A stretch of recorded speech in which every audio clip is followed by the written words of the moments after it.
Hello and welcome to the next class. I'm Rob Birdsell, your host, and as always, I'm joined by my co-host Tom Birdford. Tom, welcome.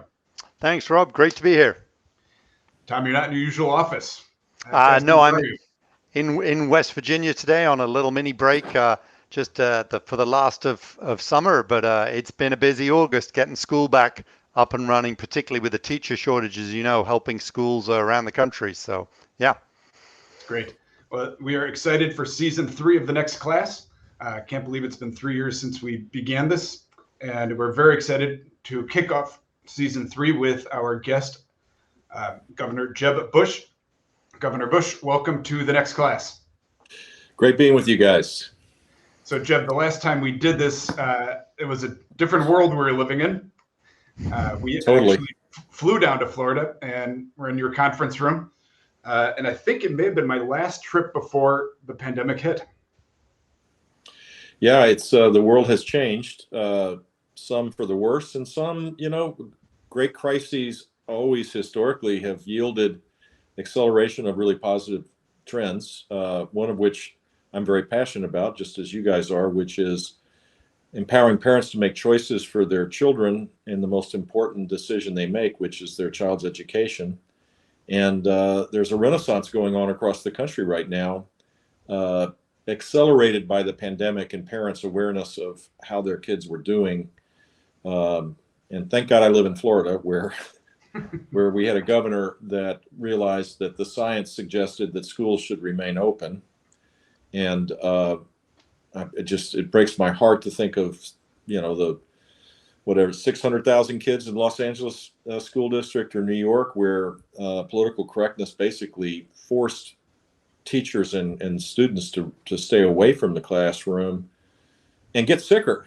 By the way, by being outside the classroom, the learning losses we're going to pay a heavy price in our country for a long while. So, good news and bad news. Sure, and the schools that we work with, the Catholic schools, have, they certainly opened a lot earlier, and as soon as they could. Many of the schools I work with, some really didn't miss a beat, and they and their students, accelerated their learning because of that. What's interesting is you look at the decrease in the traditional public school student population, which continues, particularly in the big teeming urban districts. There was a massive expansion, as you might expect, in homeschooling, which hasn't gone back to its historic level. It's actually remained significantly higher than pre-pandemic. Charter schools have shown increases, and private schools, in spite of the fact that for a year, these parents were forced to pay, had to come out of pocket. Private school enrollment, Catholic school enrollment has seen an increase. So those are leading indicators, I think, of a movement that is going to be really good for student learning and for parental choice across the country. Well, and Jeb, I was actually on a phone call this week with a principal near you, Sister Margaret Ann, a Catholic school, high school down there. And she told me that all of their high schools are at capacity. All the Catholic high schools in the Archdiocese of Miami are at capacity for the first time in who knows how long. But that was remarkable. They were closing elementary schools not that long ago, a decade ago. They closed one of the high schools, and now they're back. Miami's growing, which helps. But I think, look, culturally, we're going through this really weird period. Traditional families are looking at pronouns and really weird stuff. It's hard to even understand.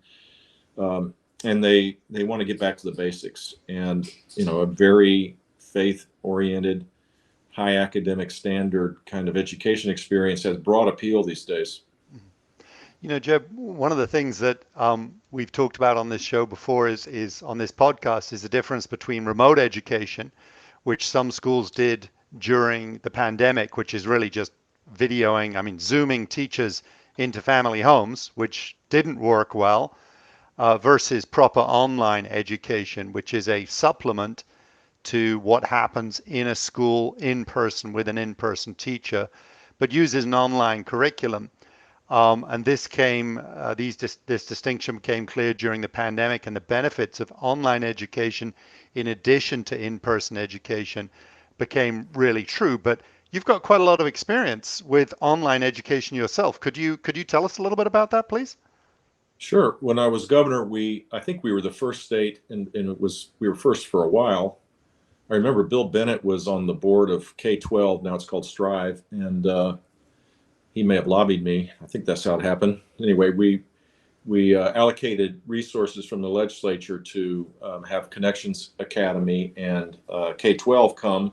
And at the same time, my predecessor, under his last couple of years, began Florida Virtual School, but it was a tiny offering at the time, and we dramatically expanded it to be the largest virtual school, I think, in the country, and an option for a lot of really interesting things. So we saw that we had, we started grading schools A through F. We were the first state to do that.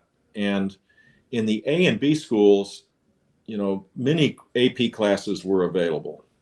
In the D and F schools, very few. So we created the first partnership with the College Board to train teachers, to recruit teachers, and then to dramatically expand AP offerings to lower performing schools, which were typically in the lower, income communities. And we dramatically expanded AP classes, and Florida Virtual School was one of the means by which we did that. It was a really important accelerator for that. And now, you could see hybrid learning becoming more, just as we have hybrid work. Mm-hmm. I'm working in my office today. Actually, we never really shut our office down. Yep. Most people work in a lot of different places now because they can. There was a realization you don't have to travel. You can work in a hybrid format and be as productive or more so. I think schools also can embrace this idea. And so I know we're going to talk about course choice, which is something that we initiated in Florida as well, and Louisiana embraced it as well. There's a lot of interest in that to kind of break up the offering and make it more customized for the unique needs of each student and for parents. And so online learning is a critical element of that. There's no question that can be a useful tool. Plus, there are a lot of students that have unique, physical challenges or health challenges that can't go to school. And so online learning also provides real help there. One of the things that I'd like to see more of is homeschooling, where you can imagine a homeschooled child being able to get their education at home, but also access either a private or a public school for extracurricular activities. And online learning there is another critical element of that customized kind of learning experience. And Jeb, could we just continue down that path on this course choice movement? Last time you and I were together, we spoke a lot about school choice, which obviously we're quite aligned with that movement. But tell me your thoughts on course choice and what does that mean for the future of education? So I've always had this. It's it's a dream of mine. So a girl can dream. Let me dream just for a brief moment. It's the reality is that when you have 13,000 government-run, unionized, politicized monopolies, this dream has been a challenge to implement. But imagine the best physics teacher, the best teachers of all these exciting different courses that are best of class in the world, and creating a repository of these incredible classes where, irrespective of the geography of where you are, you could use the money that comes because you're a student in a particular state to be able to access that. And maybe teachers then are in the classroom or online. You have a guide, someone who can help you, but the great content is delivered by a world-class teacher. And you're creating a repository of not just courses, but you could also do the same as Khan Academy does for snippets of courses.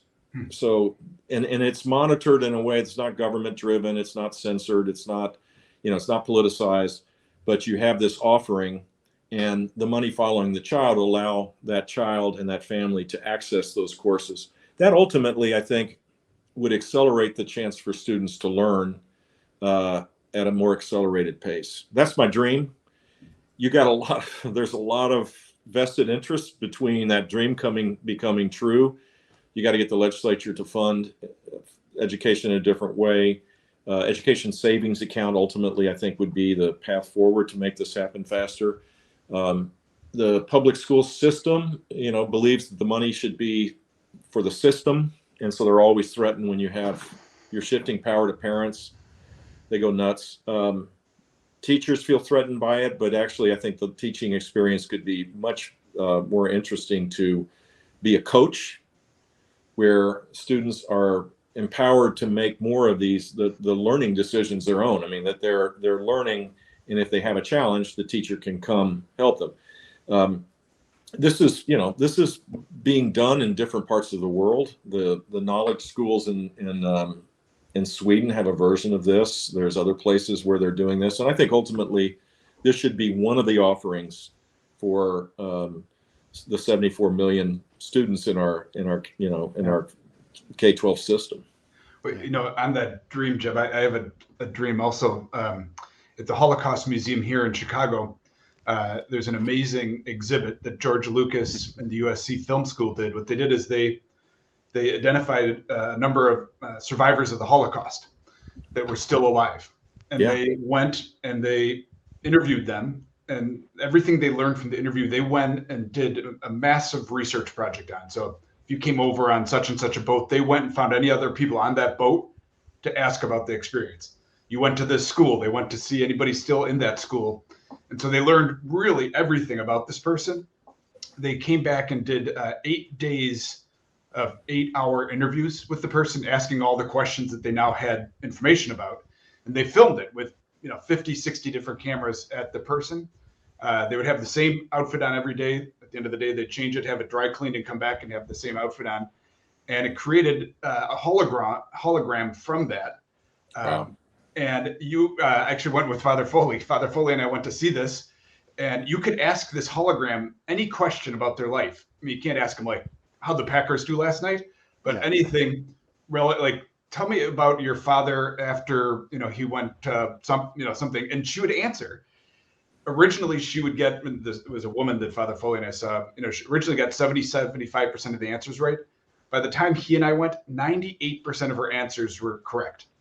But, and it's in that person's voice, right, Rob? Yeah. It's as if you are talking to a Holocaust survivor.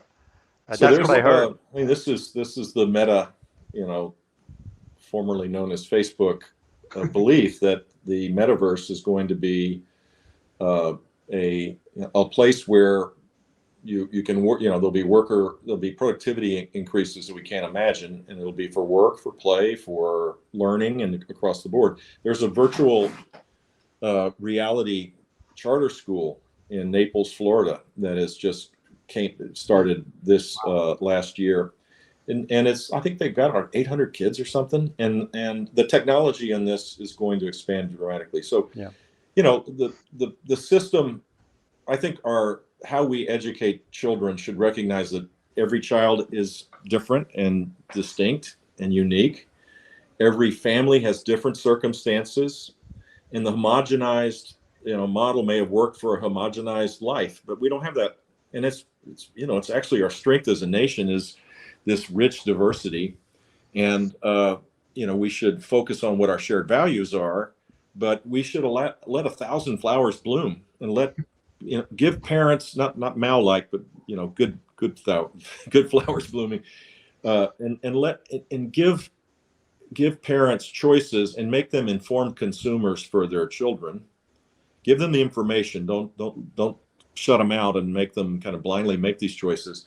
And then make sure there's accountability around it, that there's fiscal responsibility around it, all the things that you would want, because public dollars are following the child. We would have a much more exciting system with much more innovation. And if it doesn't work, you modify it. Now, if it doesn't work, you hide it. you hide the failure. It's so damaging, particularly for kids that don't start school. They start school behind. And if you just have a system where you're never admitting, if you don't start with the premise that every child can learn, that God gave all children this ability, and it's up to us to organize ourselves in a different way. And if it's harder for them to learn, then more resources and more effort and more energy needs to go into it. Gosh, I mean, we could solve so many problems in our country if we really made this the first and highest priority. Yeah. One of the challenges, though, I mean, we've talked a lot, and I think about the blend or the mix of using technology well, but at the same time, we need teachers in our schools, teachers who can interact with the kids and personalize the instruction to each individual kid and student. But NBC News has been doing this series on the teacher shortage. And I think that, if I'm not mistaken, the number is that in the past year, 800,000 teachers have left the profession. And Rob, you and I, from our work with Catholic Virtual, know there's a huge teacher shortage going on. And so, Jeb, I was just wondering what your thoughts might be. What's at the root of this teacher shortage crisis, and what do you think we can do about it? I think there are a lot of challenges. One is just demography. Teaching, the teaching profession, there's a lot of, just as it is for nurses and other professions, a lot of trained, qualified teachers are reaching retirement age. So that's one challenge. We've not replenished it. The second, I would say, is our schools of education are just not relevant anymore.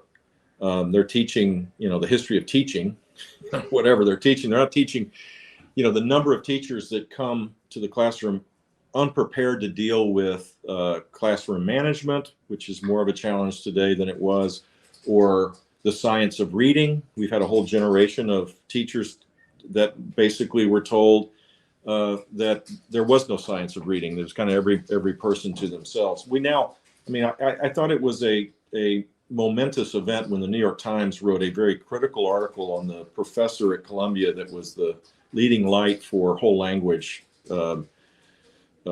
reading approach, which has failed. It's a complete failure. And there's a movement now afoot led by Mississippi, which has had the greatest gains in literacy for early, third and the fourth grade NAEP tests.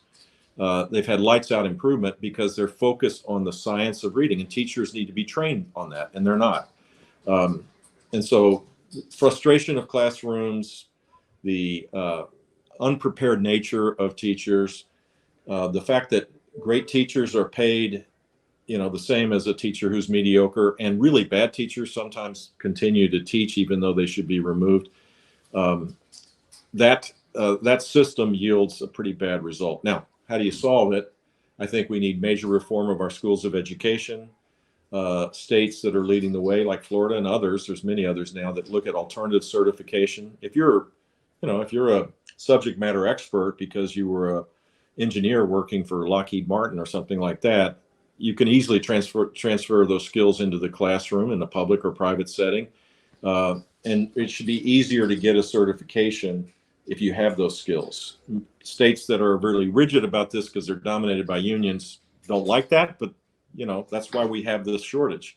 And I would say there's another great model that's being developed, led by Tennessee, called the Tennessee apprenticeship model, and they're the first state that has been designated that the teacher apprenticeship program has been certified as a traditional apprenticeship approach. They take high school kids and put them as apprentices in the classroom. They're getting college level credit.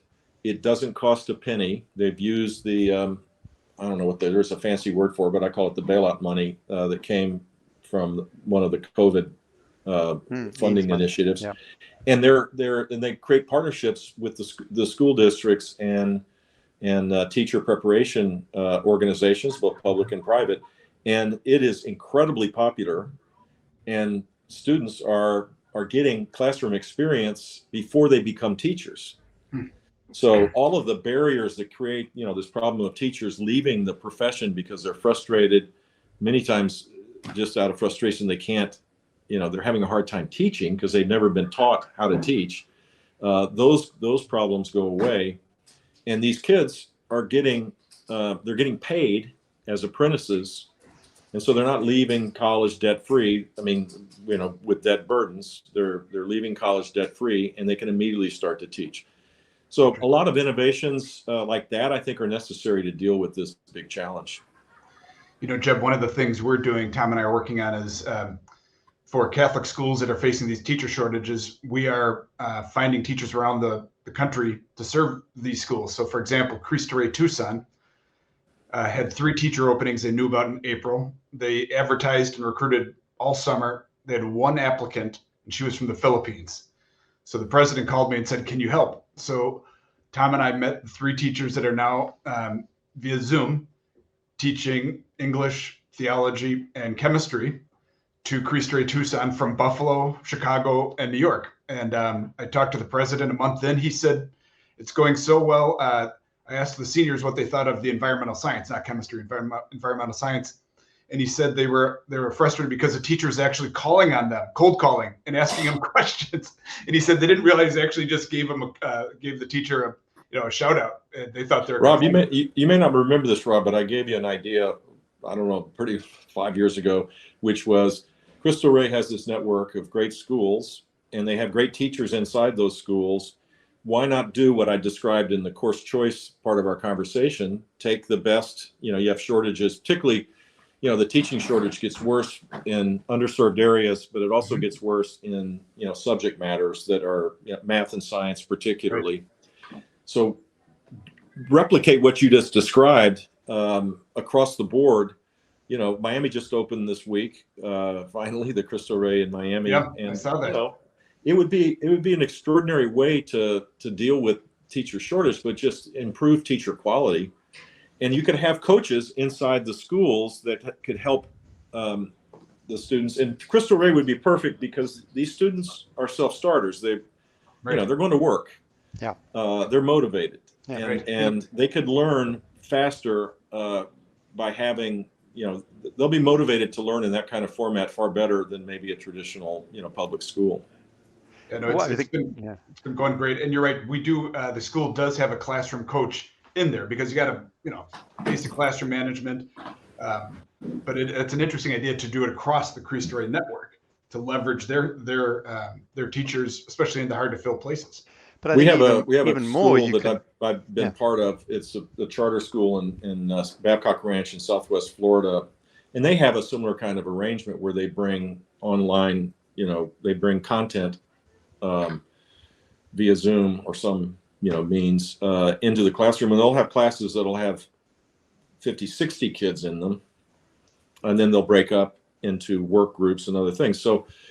Look, we're living in a very dynamic world.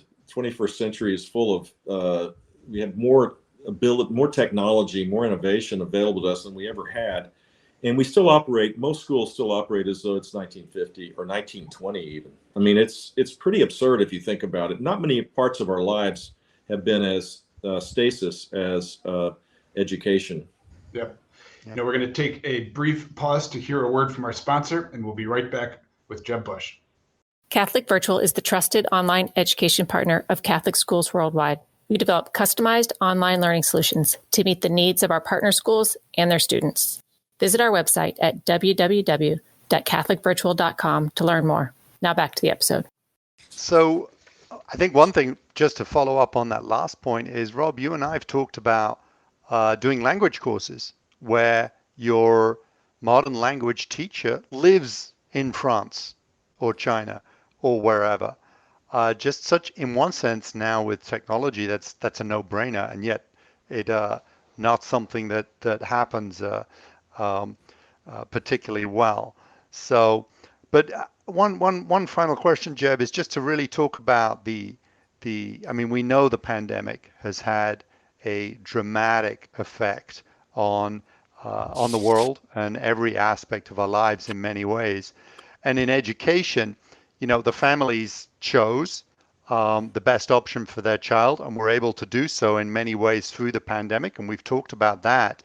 But can you talk a little bit about the non-financial importance of having lots of educational options and choices for families? Well, first of all, this movement towards education savings account, I think, is incredibly exciting because it's not just saying, you can go to a private school, you go to a Catholic school, you can go to a charter school. It's saying your child is unique and precious, and they may have transportation issues. The world, everybody's got a challenge. Every family has a challenge. It could be that a student, maybe it's better to do partially remote. Maybe it's better to go to school close to where the spouse works, because it's easier to pick that child up. Maybe the child has healthcare challenges. So providing a education savings account that allows for flexibility, not just for tuition in a private school, but for all sorts of other issues. Maybe there needs to be a real focus on, maybe the child has dyslexia and needs a more intense focus. So what I'm excited about is that Arizona now is the first state to create this statewide ESA. They already had massive, parental choice prior. West Virginia, where you are today, did it as well, with a phase-in over a long period of time. My prediction is Florida, being a competitive place in education issues, will likely follow suit with Arizona, and so that creates the option, the possibility of customizing the learning experience. And it's not all about money. It's about the life of a child that could be very different in one place than the other. And the benefits of doing this is that all schools improve. I mean, there's enough data. When I got to be governor, which was a real privilege, I did something that was, I'm not sure, I can't remember why we did it, but it turned out to be a godsend, which was we created I'm not kidding, data bank, of information of student achievement. So you can track a child with who was their teacher, what school, what college did they go to, and what job they had. That information creates all sorts of abilities to show how's it working. A system that has accountability and parental choice, does it work? And the answer is, yeah, it works. And so public schools get better when parents have choices outside the traditional schools. All schools get better. There's more dynamic kind of, it shouldn't be, a confusing or complicated thing, right? It's just, that's how life works. Right. We're all living in a world where the choices we have, as long as we're informed consumers, to make these choices in a thoughtful way that fit our needs, there's going to be better outcomes for everybody. And that's been proven by data. Principally, I mean, in most places, Florida is used as the point of, jumping off point in terms of the research, but now other states have followed. And it's pretty clear, unless it's funded by the teachers union, there's some, research that amazingly is kind of out of step with this. Public schools get better, all schools get better when parents are empowered to make these choices rather than the monopoly. It shouldn't be a complicated concept, but it seems to be still. I don't know. Well, Jeb, we want to respect your time. Before we go, this is our first podcast that also has video, and I've been admiring your background. Can you tell us about your background? Sure. Well, apart from the map, the picture behind me is a picture that was painted by one of the Florida highwaymen, they've been now called. These were African-American artists that would paint typically scenes of wild Florida. Very similar to this one. This is a Ponciana tree that's a beautiful tree, my favorite tree actually, that is all over Coral Gables where I live, but it's very common in subtropical environments. And they would sell these along US 1 in Fort Pierce and St. Lucie County. They got nothing back then, and now people started collecting them, and now unfortunately these artists are they passed away, most of them, and they didn't get the full benefit of their great artistry, in my mind. But I've tried to help as best I can. I love this picture. It just reminds me of the state I love. Yeah, it's beautiful. Great.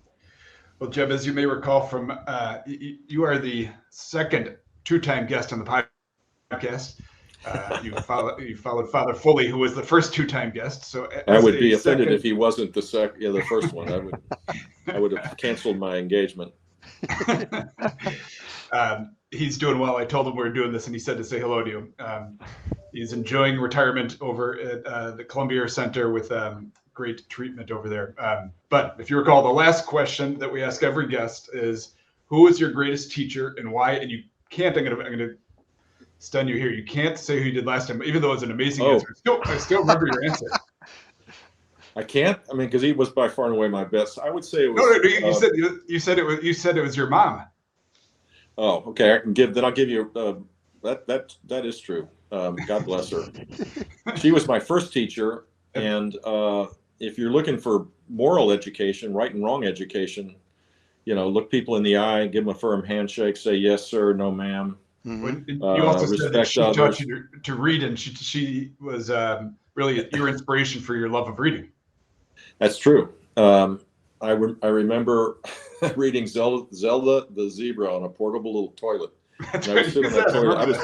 Not only did I learn how to read, I learned how to be toilet trained thanks to my mom at an earlier age than most people. That's excellent. Man, that's probably too much information. So my other teacher was my high school Spanish teacher, who was a Spaniard, Don Angel Rubio.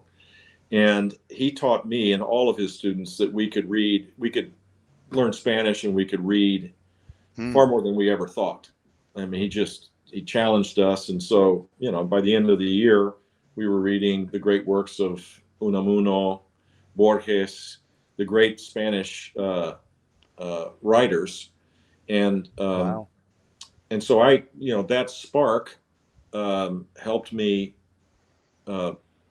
get more interested in Spanish, and that Spanish interest took me to Mexico, and that Mexico interest, I was in high school, I met my wife and fell madly in love with her. Nice. Literally love at first sight, and we've been married 48 years. So that's both great. My mom and Angel Rubio deserve credit far beyond learning to read and learning how to read Spanish.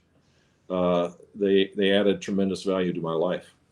That's wonderful. That's awesome. And was it your wife? Or I know you're converted to Catholicism. Yes. Is that because of my wife? I cheated for my kids. We went to mass. When my kids were young, and I played like I was a Catholic. And then I realized, come on, I went to the RCIA class after 1995. Great. So I actually consider you a real Catholic because you chose it, whereas I'm a cradle to grave. I'm a cradle to grave. So. I was born in it. It's a great faith, great tradition, and I love the absolute nature of it, and I love the timeless nature of it. And we're living in a world that's so relative, and gosh, I mean, our culture is collapsing in so many ways, and this is a loving counter to that. Absolutely. Well, Jeb, great to see you. Wish we were in person, but maybe next time we could do it in person next year. Well, you got to get Father Foley to do the third before I get my third chance. We'll always make him the first of the thirds. But Jeb, great to see you. Thank you for your time. Thank you so much. And thank you indeed. All of our listeners, thank you for joining us in the next class. We hope you've enjoyed this conversation with Jeb Bush and Tom Burnford. Please share and like this episode with your friends. And we are grateful for you joining us on the first episode of the third season of the next class. Thank you.